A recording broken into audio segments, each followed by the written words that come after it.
जमाने में एक बड़े मुल्क के बादशाह का एक बेटा था, जिसके होने से वो बहुत खुश था, लेकिन साथ ही वो परेशान भी था, क्योंकि शहजादा पैदाइश से ही बीमार था और इतने साल गुजर जाने के बाद भी कोई उसे ठीक नहीं कर सका।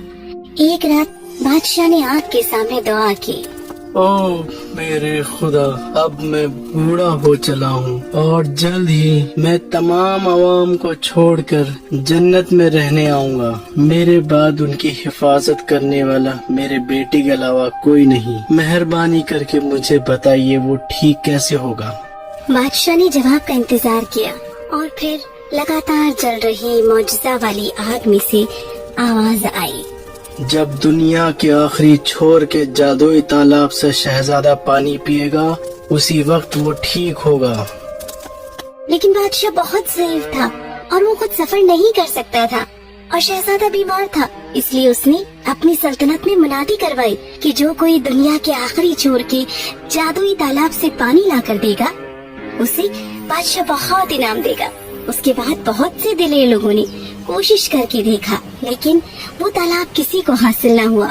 बादशाह की सल्तनत में दूर पहाड़ों में एक गरीब किसान और उसकी बीवी, उसके 2 लड़के और एक छोटी बेटी थी। एक दिन उसके बड़े बेटे ने कहा, वालिद साहब, हम दोनों भाई उस इलाज वाले पानी की तलाश करते हैं। हम 14वीं से पहले वापस आएंगे और फिर फसल काटने में आपकी मदद करेंगे। हमने आखिरी छोर नहीं देखा। दूसरे बेटे को भी उसके साथ जाना था, लेकिन किसान को अपने बेटों की फिक्र हो रही थी। फिर किसान की बीवी ने कहा, हमें अपने बादशाह और उसके शहजादे की मदद करनी चाहिए। फिर किसान ने अपने बेटों को दुआ दी और दोनों बेटे अपने सफर पर निकल पड़े। उन्होंने बहुत सफर किया, बहुत से तालाब भी मिले, लेकिन जहाँ आसमान पानी से जुड़कर शुरू होता है, ऐसा तालाब नहीं मिला। उन्हें एहसास हुआ वालिद की मदद के लिए वापस जाना चाहिए।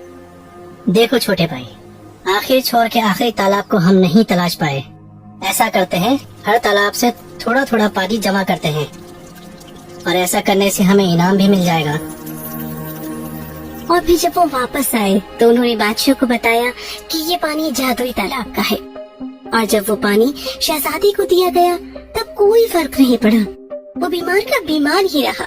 फिर दोनों भाई थर थर कांपने लगे, क्योंकि उनका झूठ सबके सामने आ रहा था। बादशाह ने गुस्से में उन्हें कैद खाने में डाल दिया और एक बार फिर बादशाह ने अपनी आवाम से गुजारिश की। सुमा उन भाइयों की छोटी बहन थी, वो अपनी लामाओं के झुंड को चला रही थी। तब उसने ये मुनादी सुनी। वो उसी वक्त लामाओं के झुंड को लेकर घर गई और अपने वालिदैन से उसने गुजारिश की कि अब उसे जाने दिया जाए।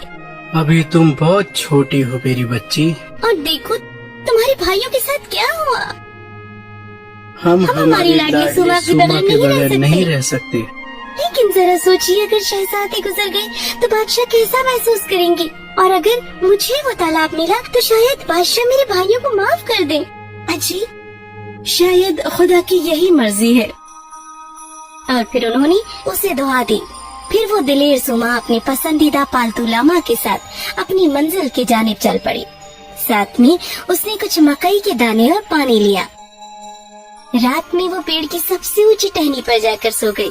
सुबह पास ही टहनी पर आराम कर रहे चहचहाने वाले पंछियों की आवाजों से उसकी नींद खुली। वो उसी के बारे में बात कर रहे थे कि कल कैसे उसके पास की मकई के दाने उसे दिए और कैसे उसे कभी भी वो जादुई तालाब नहीं मिलने वाला। चलो उसकी मदद करें। मेहरबानी कर मेरी मदद कीजिए, तुम एक अच्छी लड़की हो, इसीलिए हम तुम्हारी मदद जरूर करेंगे। हम में से हर एक तुम्हें हमारा एक खास पर देगा। उन्हें तुम एक पंखे की तरह हाथ में पकड़ो, वो पंखा तुम्हें जादुई ताकत देगा और तुम्हें जहाँ चाहिए वहाँ पल भर में पहुँचा देगा और तुम्हें हर मुसीबत से बचाएगा। हर एक पंछी ने बड़े ध्यान से उसे खास पर दिया। सुमा ने उनसे एक पंखा बनाया और उन्हें लामा के ऊन से बने धागों से बांध दिया। बूढ़े पंछी ने कहा, 3 खतरनाक जानवर उस जादुई तालाब की हिफाजत करते हैं, उनसे डरने की कोई जरूरत नहीं, बस पंखा उठाकर गाना गाना। डरना नहीं है वहाँ, फरिश्ते हैं जहाँ।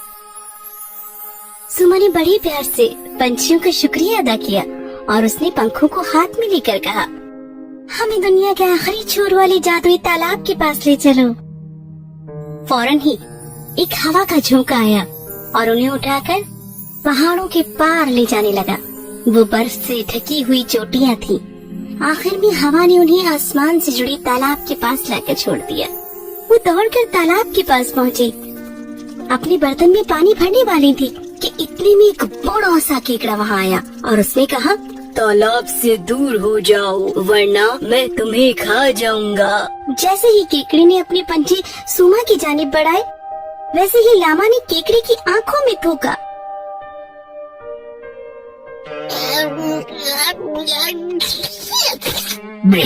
छी, तुम गंदे जानवर हो।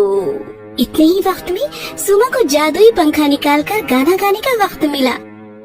डरना नहीं है वहाँ, फरिश्ते हैं जहाँ। केकड़े ने अपनी आंखें बंद की और वो सो गया। उसने फिर से अपना बर्तन भरना शुरू किया। तभी पानी से एक आवाज आई, दूर हो जाओ मेरे तालाब से वरना मैं तुम्हें खा जाऊंगी।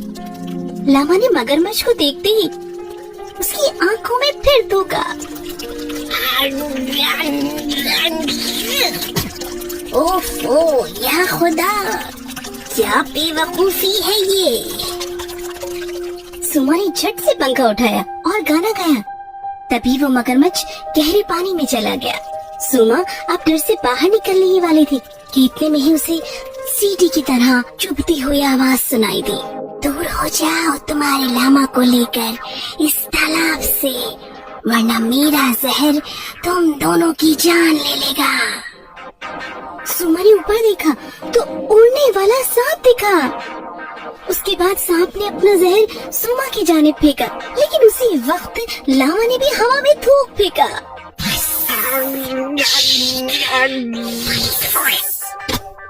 दोनों के थूक हवा में एक दूसरे से टकराए और जमीन पर आकर गिर गए। एक बार फिर सुमा के पंख और गाने ने उसे मुसीबत से बचाया। सांप जमीन पर आकर गिर गया। उसके पंख बंद हो गए और वो खर्राटे लेने लगा। सुमा अपने प्यारे लामा को गोद में लेकर उसे प्यार करने लगी और उसे खामोश किया। उसने लामा को चूमा। उसे एहसास हुआ कि मुसीबत पूरी तरह से टल चुकी है। उसने बर्तन भरना शुरू किया। उसके बाद उसे एकदम से एहसास हुआ और उसने कहा, हमें महल की जानिब ले चलो। और उसने खुद को महल के दरवाजे पे देखा। बीमार परेशान शहजादे के पास वो पहुंची। इसके बाद सुमा ने पानी की घूंट उसे पिलाए और फौरन ही वो खुशी से उठकर बैठ गया और उसने कहा, कितना ताकतवर महसूस कर रहा हूँ। बादशाह और मलका बहुत खुश हुए। उन्होंने उसकी दिलेरी को बहुत सराहा और उसे पूरी सल्तनत की दौलत दे दी। लेकिन उसने कहा कि उसकी सिर्फ 3 आरज़ू है। पहली आरज़ू ये कि जादुई पंख वापस अपनी जगह चला जाए और वो पंख फौरन ही खिड़की से उड़कर बाहर चला गया। दूसरी ये कि उसके भाइयों को रिहा कर दिया जाए। बादशाह ने तुरंत ही उन्हें रिहा कर दिया। और आखिरी ख्वाहिश ये कि बहुत बड़ा खेत जिसमें बहुत से लामा के झुंड हों उसके माँ बाप के लिए। ऐसा ही होगा। क्या तुम हमारे साथ राजमहल में नहीं रहोगी? हम तुम लोगों को खुश करने के लिए सब कुछ करेंगे। शुक्रिया बादशाह सलामत, लेकिन मुझे मेरे घर वालों की बहुत याद आ रही है। मैं चाहती हूँ कि मैं वापस उनके पास जाऊँ। और इस तरह से वो घर वापस लौटी और जिंदगी भर अपने वालिदैन, भाई और लाडले लामाओं के साथ रहने लगी। कहानी खत्म हुई।